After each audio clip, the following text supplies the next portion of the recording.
ত্রয়োদশ জাতীয় সংসদ নির্বাচন ও গণভোট পর্যবেক্ষণ করবেন ৮১টি দেশি নিবন্ধিত সংস্থার মোট ৫৫,৪৫৪ জন পর্যবেক্ষক। পাশাপাশি নির্বাচনে বিদেশি পর্যবেক্ষক থাকবেন প্রায় ৫০০ জন।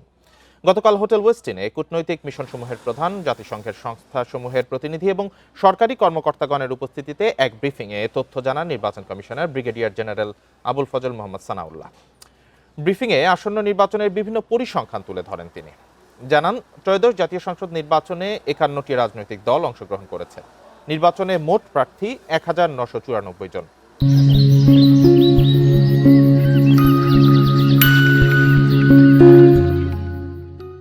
এর মধ্যে স্বতন্ত্র প্রার্থী ২৫৬ জন।